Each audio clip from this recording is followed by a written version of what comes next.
14 तक हम लोग देख चुके थे।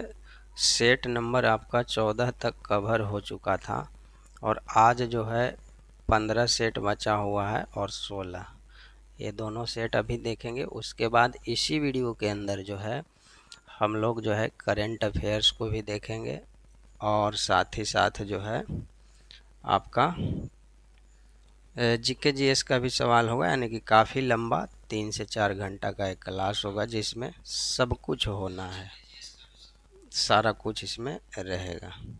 तो चलिए हम स्टार्ट कर लेते हैं बिना किसी देरी किए हुए।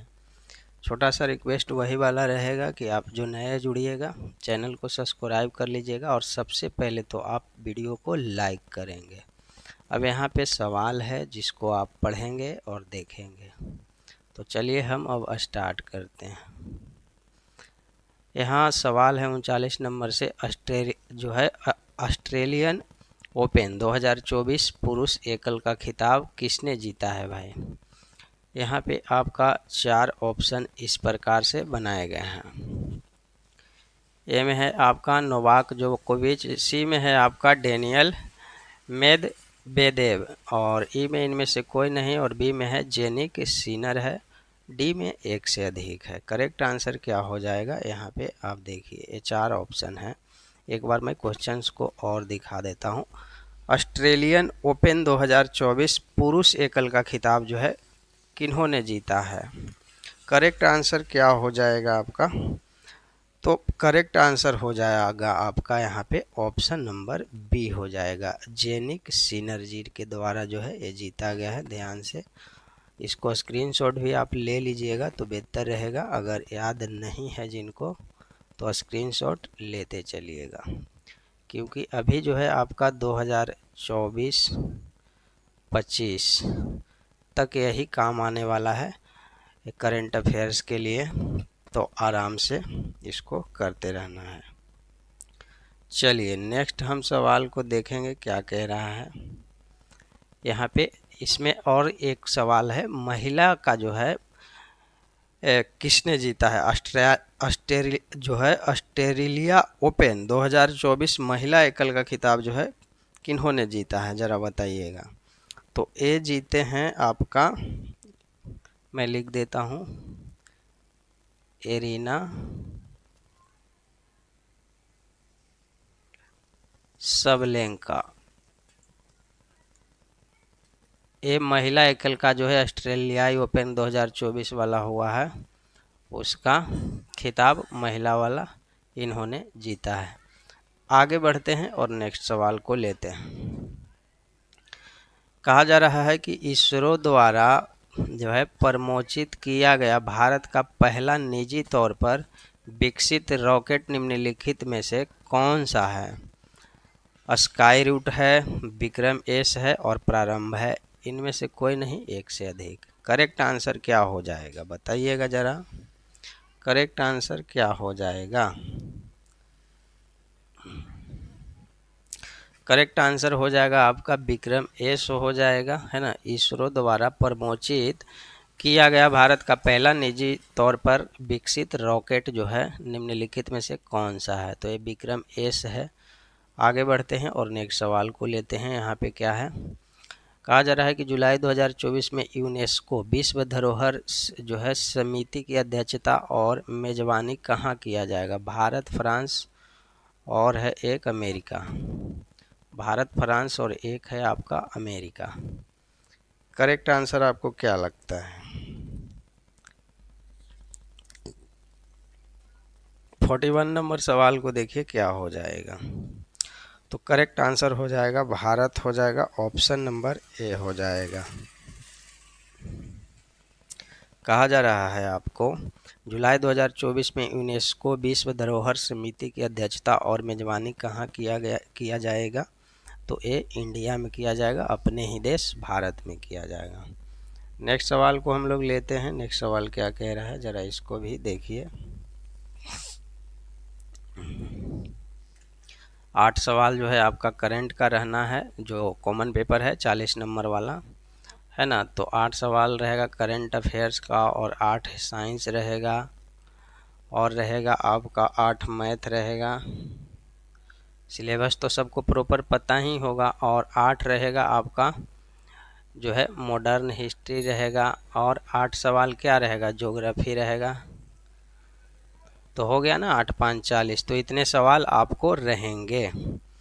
आगे बढ़ते हैं और नेक्स्ट सवाल को पढ़िए क्या कह रहा है। फरवरी 2024 में जारी वैश्विक से बौद्धिक संपदा सूचकांक में भारत किस स्थान पे है भाई? 109वां है या 45वां है या 42वां है? एक से अधिक इनमें से कोई नहीं। 42 नंबर सवाल का करेक्ट आंसर क्या हो जाएगा? तो 45वें स्थान, सॉरी 42वें स्थान पे है, 42वें स्थान पे है ना। बौद्धिक संपदा में जो है इंडिया 42वें स्थान पे है। और जो है आपका वैश्विक जो है, वैश्विक पेंशन लिख लीजिएगा, वैश्विक पेंशन सूचकांक में जो है 2023 में जो है ये 45वें स्थान पर है भारत।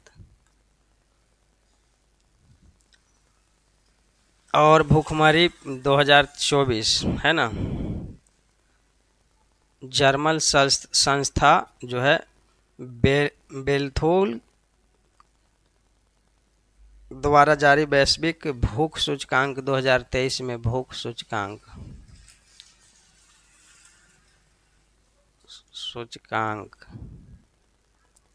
2023 में कौन से स्थान पे है? तो 111वां स्थान पे है। चलिए, तो ये हो गया आपका सवाल, है ना। और ये जो क्वेश्चन पूछा गया है कि जो है वैश्विक बौद्धिक संपदा सूचकांक में भारत का स्थान जो आपका 42वां है, इसमें प्रथम कौन है? तो प्रथम आपका अमेरिका है, प्रथम अमेरिका है, ध्यान रखिएगा। इतना सवाल हो गया आपका। अब आगे बढ़ते हैं। कहा जा रहा है कि मार्च 2024 में किसे संयुक्त राष्ट्र के जो है आपदा जोखिम न्यूनीकरण के लिए विशेष प्रतिनिधि नियुक्त किया गया है? मार्च 2024 में किसे संयुक्त राष्ट्र के आपदा जोखिम न्यूनीकरण के लिए विशेष प्रतिनिधि नियुक्त किया गया है? कमल किशोर को, शैलेश से जो है तिनैकर को, और यहाँ पे है निखिल सेठ को। किनको किया गया है भाई? 43 नंबर सवाल है, करेक्ट आंसर क्या हो जाएगा? तो कमल किशोर को जो है नियुक्त किया गया है। ऑप्शन नंबर जो है आपका ए हो जाएगा, है ना। आगे बढ़ते हैं, नेक्स्ट सवाल को लेते हैं।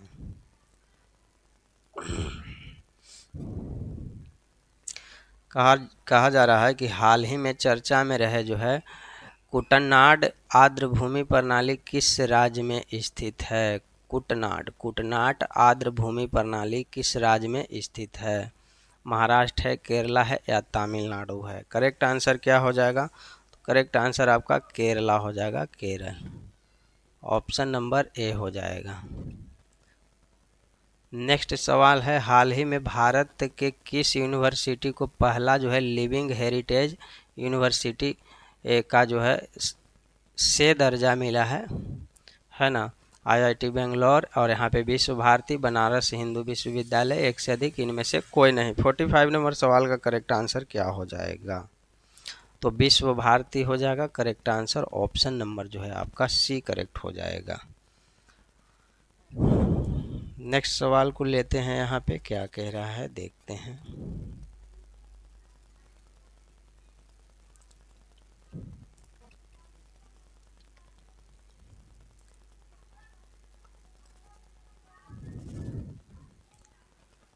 कहा जा रहा है कि हाल ही में किस राज्य सरकार ने जो है सड़क सुरक्षा बल लॉन्च किया है? बिहार, पंजाब या हरियाणा? बताइए, या एक से अधिक इनमें से कोई नहीं। तो ये जो किया है भाई पंजाब किया है। ऑप्शन नंबर जो है बी करेक्ट हो जाएगा, पंजाब किया है। नेक्स्ट सवाल को देखिए क्या कह रहा है। नेक्स्ट सवाल को यहाँ पे आप देखेंगे क्या कहा जा रहा है, इसको पढ़ेंगे जरा।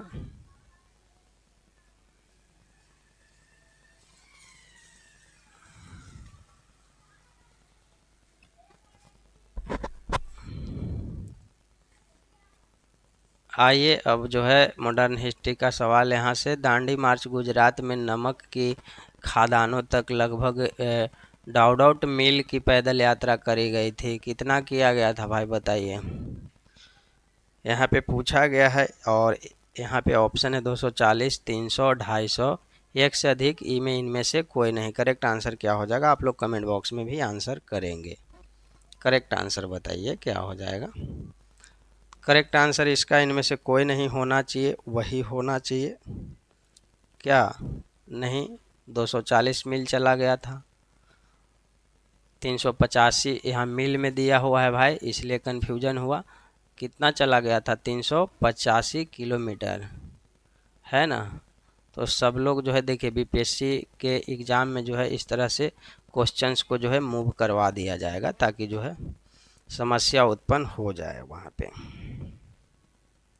कब हुआ था भाई ये दांडी मार्च जो है, शुरुआत कब हुआ था, तो 12 मार्च 1930 को। 12 मार्च 1930 को। गांधी जी के साथ और कितने लोग थे उसमें, साथ गए थे तो 78 लोग थे।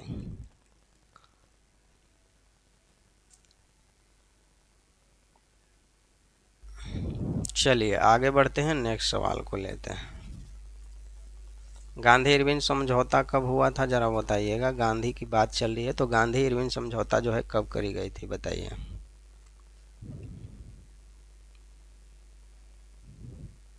गांधी इरविन समझौता जो है कब किया गया था जरा बताएंगे।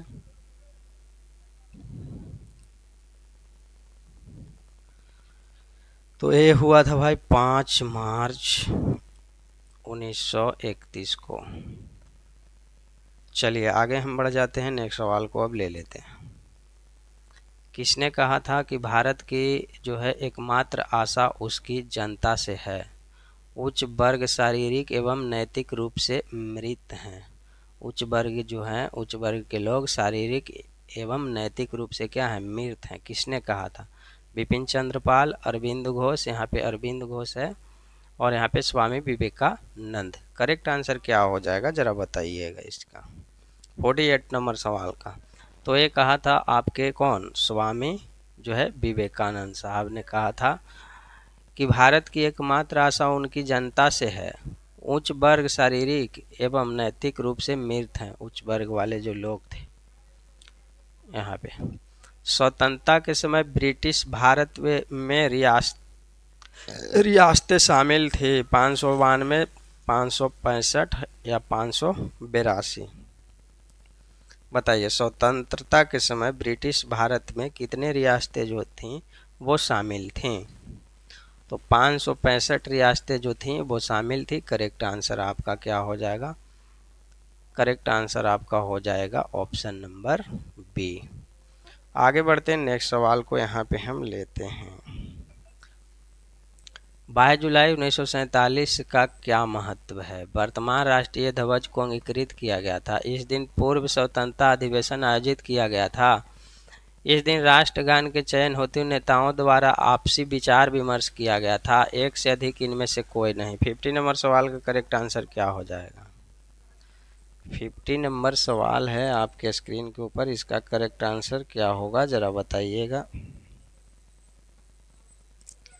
बताएंगे जरा क्या होगा इसका।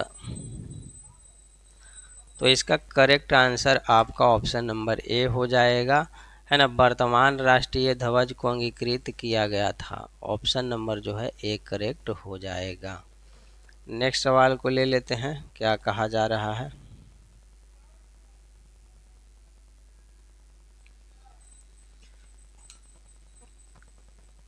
निम्नलिखित में से किसका आरंभ मेरठ के सैन्य विद्रोह से हुआ और शीघ्र ही व्यापक स्तर पर फैलकर ब्रिटिश शासन के लिए एक बड़ी चुनौती के रूप में परिलक्षित हो गया था।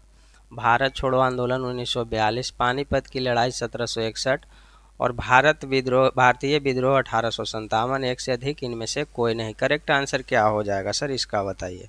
51 नंबर सवाल का करेक्ट आंसर क्या हो जाएगा। तो ये हो जाएगा भारतीय विद्रोह 1857 वाला विद्रोह जो हुआ था वही, है ना, मेरठ से जो है शुरू हुआ था आपको। और भारत छोड़ो आंदोलन जो आपका 1942 में तो हो ही गया। पानीपत की जो है पहली लड़ाई कब हुआ था, पहली लड़ाई हुआ था आपका 1526, दूसरी लड़ाई 1556, सेकेंड 1556, और तीसरा तो यहाँ दिया हुआ है ही, तो थर्ड हुआ था आपका 1761। चलिए आगे बढ़ जाते हैं।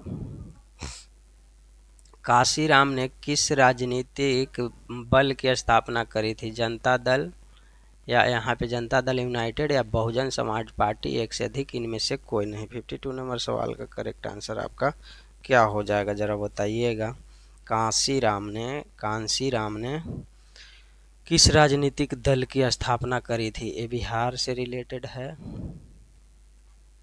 बिहार से, देखिए 2 बार लिख दिए बिहार। करेक्ट आंसर क्या हो जाएगा? बहुजन समाज पार्टी की स्थापना काशीराम के द्वारा जो है करा गया था। जनता दल के तो लालू प्रसाद यादव है ना, और जनता दल यूनाइटेड के कौन गए थे? नीतीश कुमार जी, नीतीश कुमार, बताइए कौन किए थे 52 में, बताइए आप। जनता दल यूनाइटेड के जो है संस्थापक कौन थे? काशीराम ने कब किया था? तो एक किए थे भाई 1984 ईस्वी को, बहुजन समाज पार्टी 1984 ईस्वी को किए थे।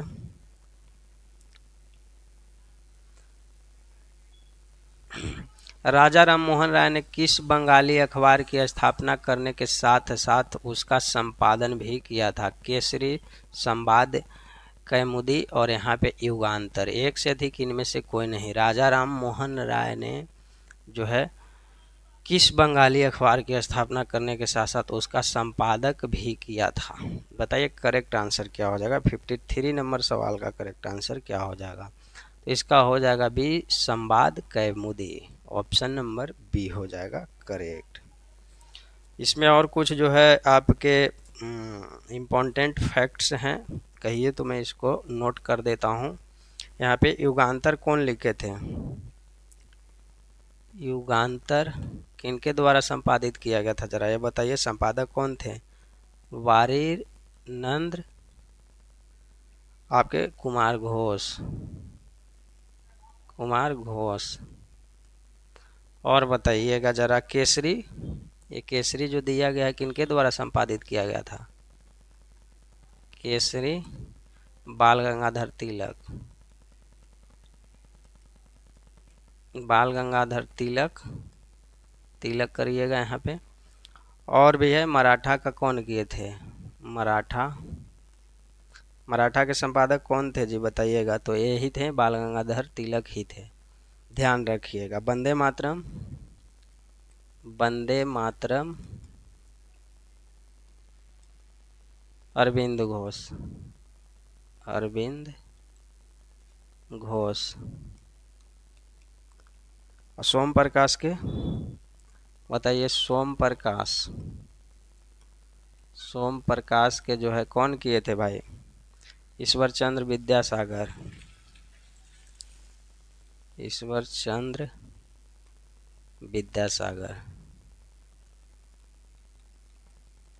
तो ये हो गया इम्पोर्टेंट फैक्ट, याद रखना है। युगांतर के जो है वरेंद्र कुमार घोष, और केसरी के बाल गंगाधर तिलक, मराठा के भी बाल गंगाधर तिलक। वंदे भारत के कौन के थे? अरविंद घोष, है ना, भारतम। और यहाँ आपका सोम प्रकाश के ईश्वर चंद्र विद्यासागर। और यहाँ पे तो है ही, आपका पूछा गया है कि बंगाली अखबार राजा राम मोहन राय ने किस बंगाली अखबार की जो है स्थापना के साथ साथ उसका संपादन भी किया था? संवाद कैमुदी। ऑप्शन नंबर जो है बी करेक्ट हो जाए। नेक्स्ट सवाल ले लेते हैं।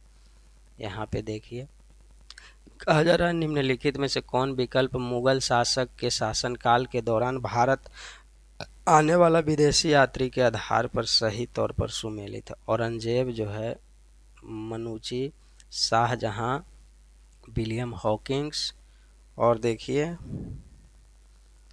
यहाँ अकबर, सर थॉमस राय, एक से अधिक, इनमें से कोई नहीं। करेक्ट आंसर क्या हो जाएगा जी भैया, बताइए। 54 नंबर सवाल का करेक्ट आंसर क्या हो जाएगा? तो ए हो जाएगा औरंगजेब हो जाएगा, यहाँ पे औरंगजेब हो जाएगा आपका ऑप्शन नंबर ए जो है मनुची। आगे बढ़ते हैं और नेक्स्ट सवाल को यहाँ ले लेते हैं। कहा जा रहा है कि कांगो नदी पर निर्मित डाउडाउट बांध में जो है 40,000 मेगावाट तक विद्युत शक्ति उत्पादन करने की क्षमता है। ग्रांड इंगा, कोउगा और यहाँ पे है एको सोम्बो, एक से अधिक इनमें से कोई नहीं। आपको लग रहा होगा थोड़ा सा हम समझ रहे हैं बातों को, आपकी परेशानियों को हम समझ सकते हैं कि आपको मज़ा नहीं आ रहा होगा, क्योंकि मज़ा वाला यहाँ पे सवाल है नहीं, टेढ़े मेढ़े सवाल हैं। और जब बीपीएससी पूछता है तो भैया वो टेढ़ा मेढ़ा ही पूछता है आपका, कम से कम 60%, 40% आपको रहेगा आपका इजी टाइप के प्रश्न। करेक्ट आंसर क्या हो जाएगा सर बताइए? तो इसका करेक्ट आंसर ग्रांड इंगा हो जाएगा, ऑप्शन नंबर आपका ए। आगे बढ़ते हैं और नेक्स्ट जो है लेते हैं।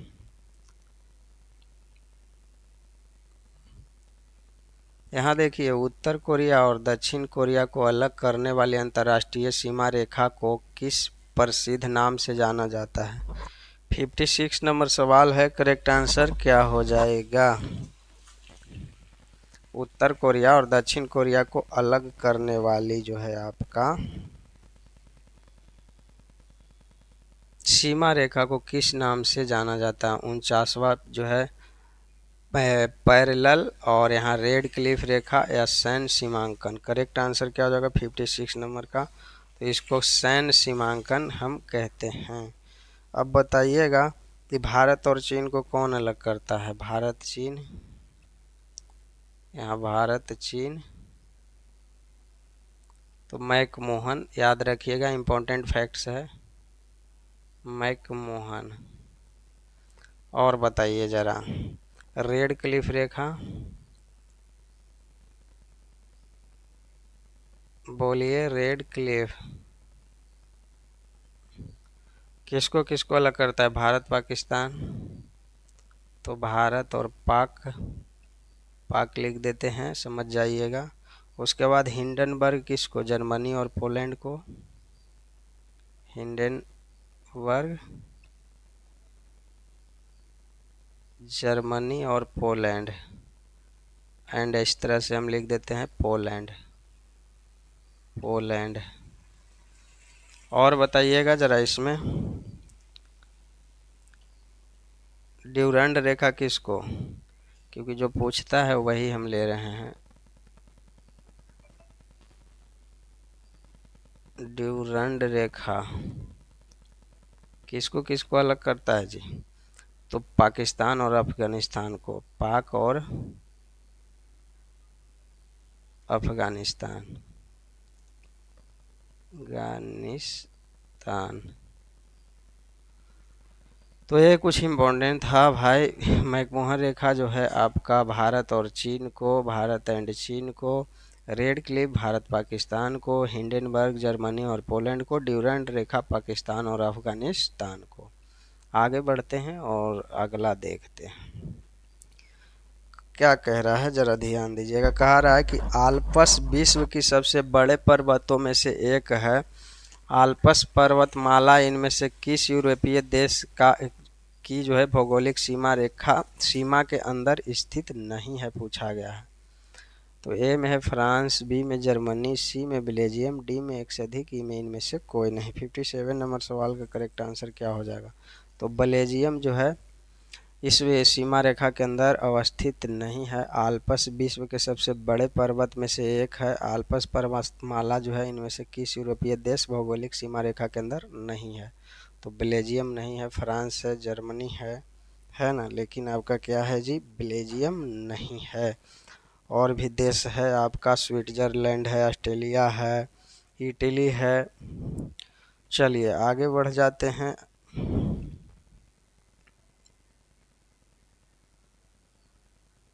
कहा जा रहा है कि कैगा, अभी हम करवाए थे, कैगा परमाणु विद्युत केंद्र जो है किस राज्य में है? तो कैगा कर्नाटक, कैगा कहाँ पे जी है? कर्नाटका में है ना। इसकी जो है स्थापना कब करी गई थी, तो 10 अगस्त, ध्यान रखिएगा 10 अगस्त कब किया गया था आपका, 1948 ईस्वी को, तो ध्यान रखेंगे। और इसकी स्थापना जो है कौन करवाए थे जी, बताइए किनकी अध्यक्षता में हुई थी, तो डॉक्टर होमी जहांगीर भाभा, होमी जहांगीर इजा ऐसे लिखे हैं भाभा, भाभा के जो है अध्यक्षता में इसकी स्थापना हुआ था। आगे बढ़ते हैं, नेक्स्ट सवाल को लेते हैं।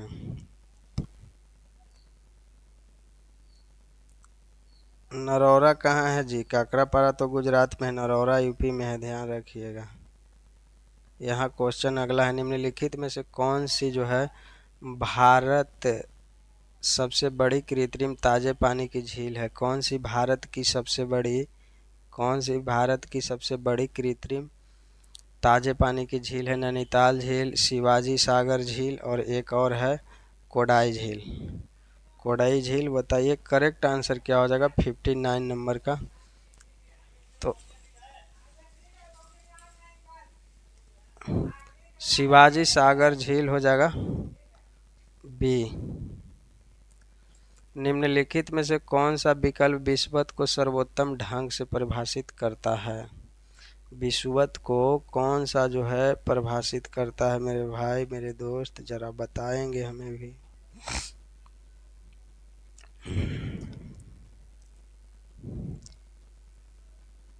क्या हो जाएगा इसका करेक्ट आंसर, आपको क्या लगता है। बताइए 60 नंबर सवाल है, आप लोग कमेंट कीजिए, 3 जन देख रहे हैं, जो भी देख रहे हैं, तो जो लोग भी देख रहे हैं कोई दिक्कत वाली बात नहीं है, अभी लोग हमसे कम जुड़े हैं, धीरे धीरे लोग जुड़ेंगे, धीरे धीरे लोग आते रहेंगे और होते रहेगा। बोलिए बोलिए बोलिए, करेक्ट आंसर क्या हो जाएगा इसका, निम्नलिखित तो कौन सा विकल्प जो है विषुव को सर्वोत्तम ढंग से परिभाषित करता है, तो कोई भी ध्रुव सूर्य की ओर झुका नहीं होता है, यही जो है सही ढंग से जो है परिभाषित करता है। आगे देखते हैं, कह रहा है निम्नलिखित में से किस प्रकार की मिट्टी में कैल्शियम कार्बोनेट, मैग्नीशियम, पोटास और चूना जैसे मृदा पोषक तत्व प्रचुर मात्रा में पाए जाते हैं, पीली मिट्टी, लाल मिट्टी या काली मिट्टी, एक से अधिक इनमें से कोई नहीं। 61 नंबर सवाल को क्या आंसर हो जाएगा, आपको पता चल गया होगा कि इसका आंसर क्या होने वाला है वैसे तो बताइए क्या हो जाएगा करेक्ट आंसर जरा। करेक्ट आंसर आपका हो जाएगा काली मिट्टी, ऑप्शन नंबर जो है सी करेक्ट हो जाएगा, ध्यान रखिएगा। नेक्स्ट हम चलते हैं, कहा जा रहा है कि उत्तर पूर्वी प्रशांत और उत्तरी अटलांटिक में उत्पन्न होने वाले उष्णकटिबंधीय चक्रवात को क्या नाम दिया गया है, टॉर्नेडो, हरिकेन या जो है ट्विस्टर। करेक्ट आंसर क्या हो जाएगा 62 नंबर सवाल का, इसका हो जाएगा हरिकेन, ऑप्शन नंबर जो है बी करेक्ट होगा। नेक्स्ट, एक उत्तल लेंस को कांच के अपवर्तनांक से बराबर अपवर्तनांक वाले द्रव में डुबाया गया है, यह व्यवहार करेगा, तो भाई एक कैसा व्यवहार करेगा जरा बताइए हमको, ये कैसी व्यवहार इनकी होगी जरा बताएंगे। अपसारी लेंस की तरह या समतल कांच की तरह, अभिसारी लेंस की तरह। 63 नंबर सवाल का करेक्ट आंसर क्या हो जाएगा बताइए, करेक्ट आंसर क्या हो जाएगा, समतल कांच की तरह, ऑप्शन नंबर क्या हो जाएगा आपका बी हो जाएगा। आगे बढ़ते हैं और नेक्स्ट सवाल को लेते हैं, क्या कहा जा रहा है। विद्युत संयोजी यौगिक जो है समवायता प्रदर्शित नहीं करते हैं क्योंकि उसके हिमांक उच्च होते हैं, उनमें आयन उपस्थित होते हैं, विद्युत संयोजी बंध जो है अधिशात्मक होते हैं, उपयुक्त में से एक से अधिक और इनमें से कोई नहीं। 64 नंबर सवाल का करेक्ट आंसर क्या हो जाएगा, तो उनमें आयन उपस्थित होते हैं, ऑप्शन नंबर जो है बी करेक्ट हो जाएगा। नेक्स्ट सवाल को देखते हैं क्या कहा जा रहा है। नेक्स्ट सवाल को देखिए यहाँ पे,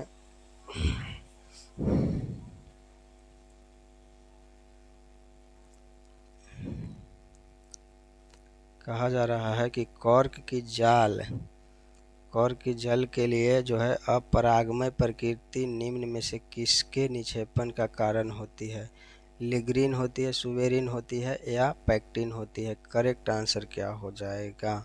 तो ये सुवेरिन हो जाएगा। ऑप्शन नंबर जो है बी करेक्ट हो जाएगा। नेक्स्ट सवाल को यहाँ पे हम देखेंगे क्या कहा जा रहा है जी। नेक्स्ट सवाल कॉमन पेपर के लिए आपका एक सेशन है। यहाँ पे कहा जा रहा है कि यदि जो है एक पिन को किसी अभिसारी लेंस के सामने 20 सेंटीमीटर की दूरी पर रखा जाता है तो अभिसारी लेंस एक प्रतिबिंब निर्मित करता है जो वास्तविक, उल्टा और वस्तु के समान आकार का है। तो लेंस की क्षमता ज्ञात कीजिए। -10 डायोप्टर, +10 डायोप्टर और यहाँ पे +5 डायोप्टर, एक से अधिक इनमें से कोई नहीं। करेक्ट आंसर क्या हो जाएगा जरा बताएंगे क्या होगा जनाब इसका करेक्ट आंसर?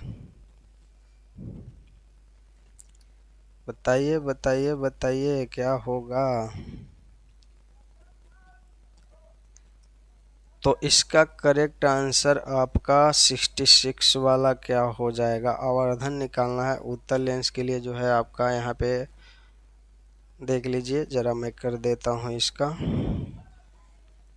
उत्तल लेंस की वस्तु दिया हुआ है तो मान लेते हैं x बराबर आपका जो है माइनस का उत्तल लेंस है तो 20 सेंटीमीटर हो गया यहाँ पे। और आवर्धन बराबर क्या होता है सूत्र? m बराबर जो है आपका माइनस जो है आपका v/u होता है। अब यहाँ पे बैठा लीजिए आप। यहाँ पे कहा जा रहा है यदि एक पिन को किसी अभिसारी लेंस के सामने 20 सेंटीमीटर की दूरी पर रखा जाए तो अभिसारी लेंस के प्रतिबिंब जो वास्तविक, उल्टा और वस्तु के आकार का लेंस की क्षमता। तो यहाँ पे हम मान लेते हैं कि एक 1 हो जाएगा और इसके माइनस भी जो है आपका जेव कहते हो और यहाँ पे माइनस का 20 हो जाएगा, है ना। तो यहाँ इससे माइनस गया तो भी बराबर अपने पास क्या निकल करके आया? 20 सेंटीमीटर निकल करके आया, है ना।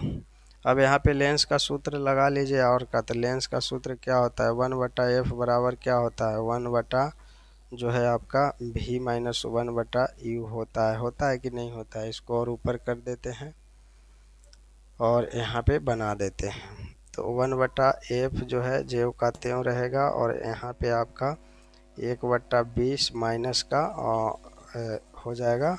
और एक दिया गया है आपका क्वेश्चंस में, ये तो 20 भी बराबर निकल के आया जो वाला 20 और 20 ही दिया हुआ है क्वेश्चन में तो माइनस का 20 क्योंकि उत्तल लेंस है इसलिए।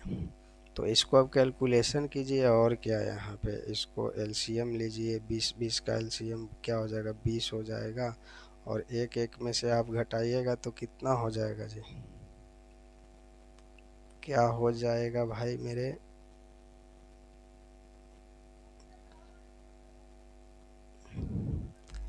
यहाँ 20 तो 1 - 1 हो जाएगा तो 0 ना हो जाएगा जी। तो ये पूरा पूरा क्या हो 0 हो जाएगा। इस प्रकार से देख लेते हैं। अच्छा ये माइनस से माइनस में होगा तो यहाँ पे प्लस होना चाहिए।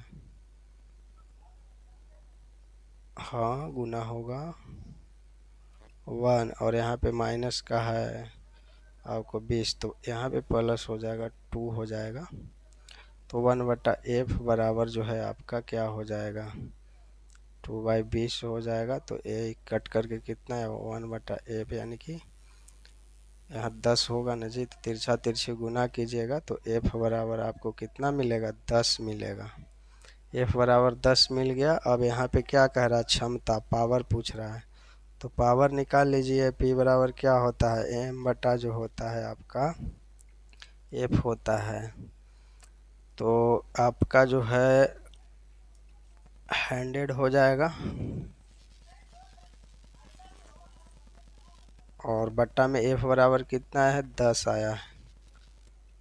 सॉरी 100 लिख दिए भाई।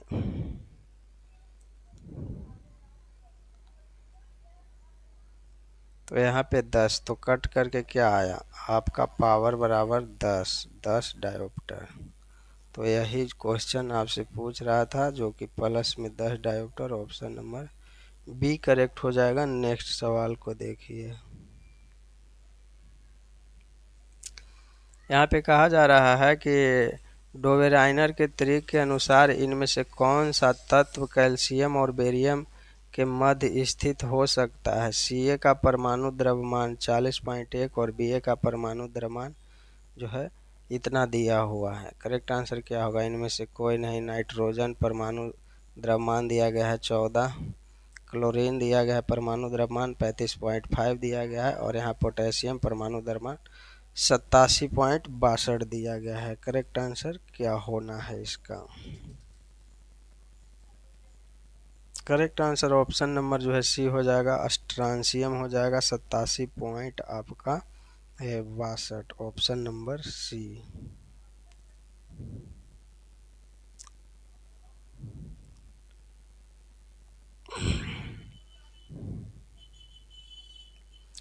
कहा जा रहा है कि पराग कण को वर्तिकाग्र पर स्थानांतरित करने के बाद सबसे पहले उसका क्या होता है। यह अंडाशय तक पहुंचने के लिए वर्तिका से होकर गुजरता है।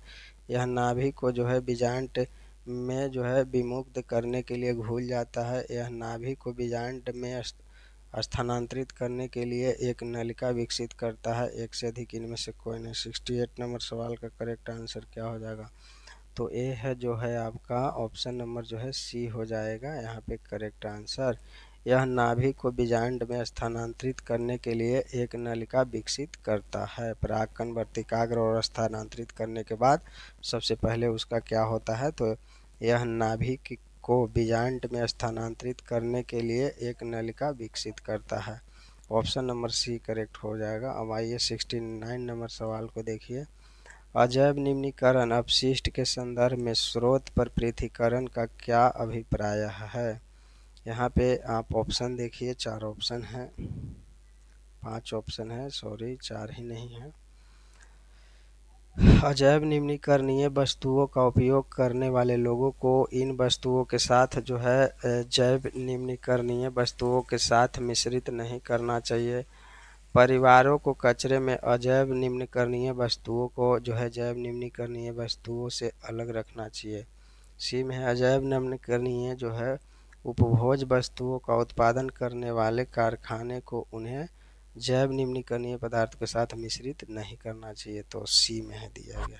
करेक्ट आंसर क्या हो जाएगा, परिवारों को कचरा में अजैव निम्नीकरणीय वस्तुओं को जैव निम्नीकरणीय जो है निम्नीकरणीय वस्तुओं से अलग रखना चाहिए, तो ऑप्शन नंबर जो है आपका क्या हो जाएगा, बी करेक्ट हो जाएगा।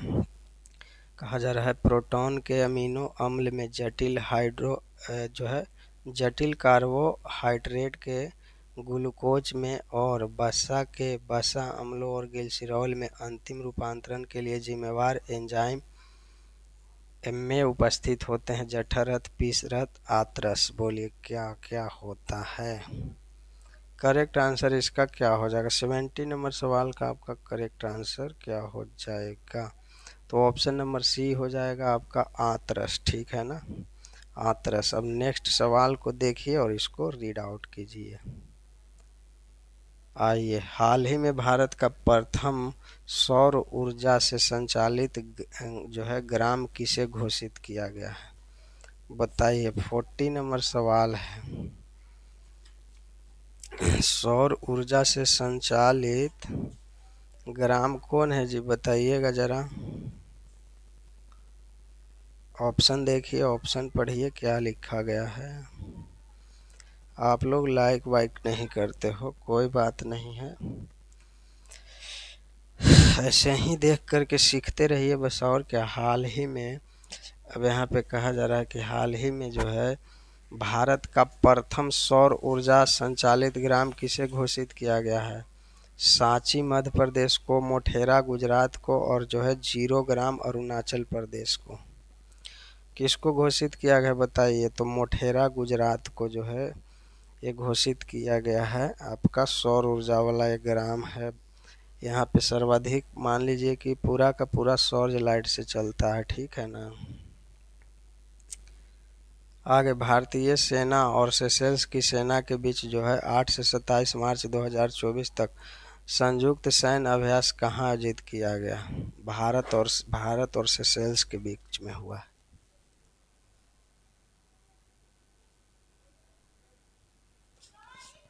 बताइए करेक्ट आंसर क्या हो जाएगा? 41 नंबर सवाल का करेक्ट आंसर आपका क्या होगा? भारत है, सेशेल्स है, श्रीलंका है। करेक्ट आंसर आपका क्या हो जाएगा? करेक्ट आंसर आपका हो जाएगा सेशेल्स हो जाएगा। चलिए अगला सवाल को पढ़ते हैं, क्या कह रहा है यहाँ पे ध्यान दीजिएगा। कहा जा रहा है कि किस राज्य की जो है झांकी को स्वतंत्र दिवस परेड 2024 का सर्वोत्तम झांकी चुना गया है? उड़ीसा, बिहार, मध्य प्रदेश। किसको चुना गया है? तो करेक्ट आंसर क्या हो जाएगा आपका? उड़ीसा को चुना गया है। ध्यान रखिएगा, झांकी को गणतंत्र दिवस परेड 2024 का सर्वोत्तम झांकी किसे चुना गया है? तो ये चुना गया है भाई उड़ीसा को, है ना। झांकी जो है महिला सशक्तिकरण से संबंधित है। ध्यान रखिएगा, महिला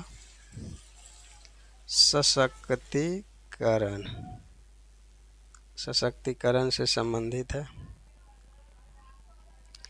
चर्चा में रहे संयुक्त राष्ट्र सम्मेलन यूएन कोप 28 शिखर सम्मेलन किससे संबंधित है? जरा बताएंगे। रूस यूक्रेन युद्ध विराम से, इजराइल फिलिस्तीन युद्ध विराम से, आतंकवाद निरोध संगठन से। कोई नहीं, एक से अधिक। बताइए 43 नंबर सवाल का करेक्ट आंसर क्या हो जाएगा? तो इसका जो है इनमें से कोई नहीं हो जाएगा। ये किससे संबंधित है जरा बताइएगा। तो ये जो संबंधित है जो जलवायु परिवर्तन से, ये वाला संबंधित है आपका जलवायु परिवर्तन, जलवायु परिवर्तन से संबंधित है। आगे बढ़ते हैं मेरे लल्ला, मेरे दोस्त। निम्नलिखित में से किन देश ने आर्थिक प्रतिस्पर्धा को बढ़ावा देने हेतु एक नया निवेश मंत्रालय गठित किया है? संयुक्त राज्य अमीरात, यहाँ पे तुर्की, ईरान। 44 नंबर सवाल का करेक्ट आंसर क्या हो जाएगा? संयुक्त अरब जो है संयुक्त राज्य अमीरात हो जाएगा, ऑप्शन नंबर ए। आगे देखते हैं नेक्स्ट सवाल को क्या कह रहा है। हाल ही में किस संस्था के द्वारा साइबर अपराध से निपटने के लिए एक नए उपकरण के रूप में जो है डिजिटल इंडिया जो है ट्रस्ट एजेंसी, है ना, DGTA है आपका, तो डिजिटल इंडिया ट्रस्ट एजेंसी की स्थापना किया गया? भारतीय रिजर्व बैंक, राष्ट्रीय साइबर समन्वय केंद्र और सेंट्रल ब्यूरो ऑफ जो है इन्हें इन्वेस्टिगेशन है, सॉरी। 45 नंबर सवाल का करेक्ट आंसर आपका क्या हो जाएगा? 45। तो इसका हो जाएगा भारतीय रिजर्व बैंक ने क्या किया है भाई? हाल ही में किस जो है संस्था द्वारा साइबर अपराध से निपटने के लिए एक नया उपकरण के रूप में यानी कि डिजिटल इंडिया ट्रस्ट एजेंसी की स्थापना करी गई है भारतीय रिजर्व बैंक के द्वारा। आगे बढ़ते हैं और नेक्स्ट सवाल को। कमेंट काहे नहीं करते हो जी आप लोग? कमेंट में जवाब देना चाहिए ना। प्रोजेक्ट नीलगिरी तरह परियोजना को किस राज्य के द्वारा शुरू किया गया है? केरला, कर्नाटक, तमिलनाडु। बताइए केरल, कर्नाटक, तमिलनाडु। 46 नंबर सवाल का तमिलनाडु ऑप्शन नंबर जो है सी करेक्ट हो जाएगा। नहीं तो आप लोग लाइक करते हो, नहीं तो आप लोग कमेंट करते हो, क्या करोगे समझ नहीं आती है भाई। नीचे दी गई जो है घटनाओं का सही कालानुक्रम क्या है? असहयोग आंदोलन, चोरा चोरी कांड, भारत छोड़ो आंदोलन, सबने अवज्ञा आंदोलन। 47 नंबर सवाल का जो है करेक्ट आंसर आपका क्या हो जाएगा? असहयोग आंदोलन की अगर हम बात करें तो ये कब हुआ था? तो ये हुआ था 1920 ईस्वी में। चोरा चोरी कांड कब हुआ था जरा आप बताएंगे तो हमें, आप बताएं चोरा चोरी कांड कब हुआ था? तो 5 फरवरी 1922 को, 5 फरवरी 1922 को। अब बताइए भारत छोड़ो 1942 को हुआ था, है ना, 1942 को। और सबने अवज्ञा आंदोलन कब हुआ था? 1930 को हुआ था ना जी। बोलिए कब हुआ था? 1930 के ना हुआ था। और इसको स्मॉल डेट अगर लिखिएगा तो 14 जुलाई है ना। भारत छोड़ो आंदोलन नहीं, 8 अगस्त ने भाई, 8 अगस्त है। आप लोग कंफर्म भी नहीं कराते हो जी। तो अब निकाल लीजिए, जो बोल रहा है कालानुक्रमिक, तो सबसे पहले तो आपका कौन हो जाएगा देखिए। सबसे पहले तो आपका एक वाला ही हो जाएगा, तो एक दे दीजिए। और उसके बाद जो है बी वाला हो जाएगा, नहीं 2 हो जाएगा। उसके बाद फिर हो जाएगा आपका ये 4 हो जाएगा। उसके बाद 3 हो जाएगा। तो आंसर मिलान कर लीजिए कहाँ पे है। अच्छा, ए बी सी डी में है, तो इसको पहले ऐसे कर लीजिए ना, ए कर लीजिए, बी कर लीजिए, फिर डी कर लीजिए, फिर सी कर लीजिए। देखिए ए बी डी सी कहाँ पे है, ए बी डी सी, तो ऑप्शन नंबर जो है सी इसका क्या हो जाएगा, करेक्ट हो जाएगा, है ना। करेक्ट हो जाएगा। 47 नंबर सवाल है आपका। आगे बढ़ते हैं, नेक्स्ट सवाल को यहाँ देखते हैं। लाइक वाइक करो दोस्त, कम से कम लाइक करो यार। 15 अगस्त 1947 को स्वतंत्रता दिवस समारोह के दौरान महात्मा गांधी कहाँ थे, बताइए। महात्मा गांधी कहाँ थे जी उस दिन, बताइए। कलकत्ता में थे, अहमदाबाद साबरमती में थे, या दिल्ली के बिड़ला हाउस में थे, कैद थे, बोलिए। एक से अधिक, इनमें से कोई नहीं। बताइए, कोलकाता में थे। 15 अगस्त 1947 को स्वतंत्रता दिवस समारोह के दौरान महात्मा गांधी कहाँ थे, तो ये कलकत्ता में थे। आगे बढ़ते हैं और नेक्स्ट सवाल को लेते हैं।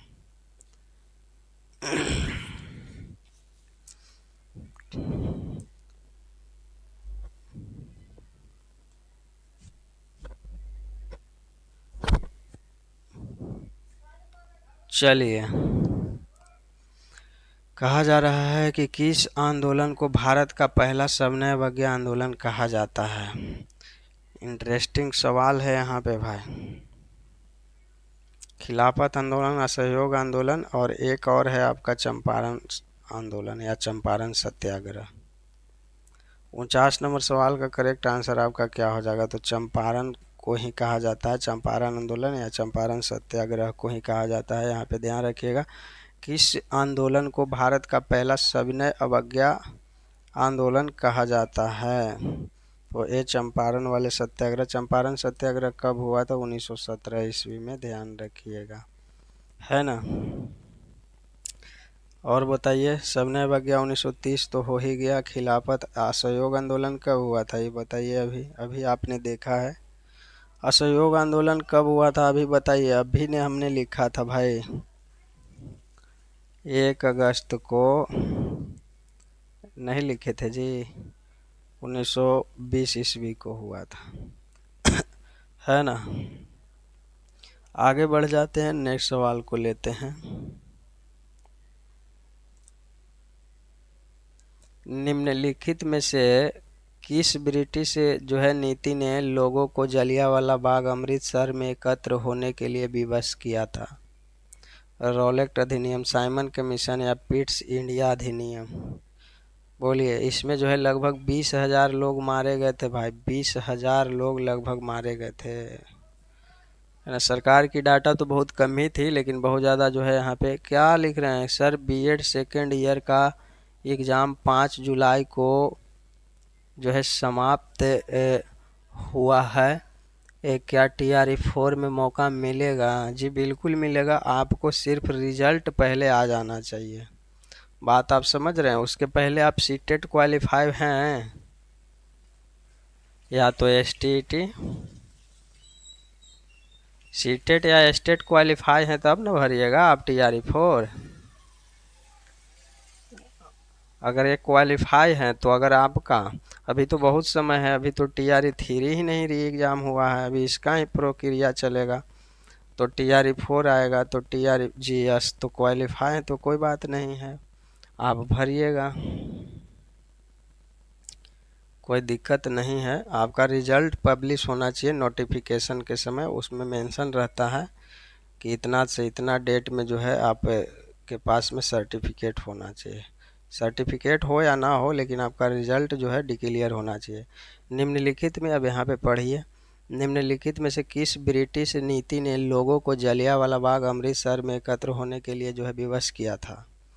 50 नंबर सवाल जो है बहुत जो है आपका इम्पोर्टेंट है तो रॉलेट अधिनियम है, रॉलेट एक्ट जो काला कानून जिसको आप कहते हो, है ना, इसी को कहते हैं ना जो है वकील ना दलील और ना ही अपील। मतलब आपको गिरफ्तार कर लिया, 3 से 4 लोगों को, 4-5 लोग, 3 से या ऊपर आप एक साथ इकट्ठा नहीं हो सकते थे। इसी में जो है एक कानून जो लाया गया था अंग्रेज़ों के द्वारा, है ना। इसमें आपको बिना किसी कारण के आपको गिरफ्तार कर लिया जाता था और आपको जो है कुछ नहीं सुनता था, ना ही तो वकील सुनेगा, कोई दलील नहीं, मतलब कुछ कार्रवाई नहीं होगा। तो यही जो है वजह था कि जलियांवाला बाग में लोग इकट्ठा हो गए थे वहाँ पे, है ना। और वहाँ पे दरवाज़ा भी नहीं था, जैसे एक ही दरवाज़ा था और जिससे लोग इकट्ठा हुए थे। और वहाँ पे मतलब कि ऐसे ही चल रहा था अभिभाषण, जैसे कि मान लीजिए कि कोई भी नेता टाइप का आदमी है या जो भी है, आप यूँ कह लीजिए जो प्रवक्ता था, वहाँ पे ऐसे ही 10-20 लोगों से शुरुआत किया था और वहाँ पे धीरे धीरे मेला था। तो मेला में लोग घूमने गए थे, किसानों के जो एक हर एक साल में जो पैदा होता था, मतलब अनाज पैदा होता था, अनाज उगाते थे, तो जैसे कि उनका एक जो है त्यौहार टाइप का होता था, मेला लगता था, तो वहाँ पे लोग घूमने जाते थे हर साल यहाँ पे आपका अमृतसर में।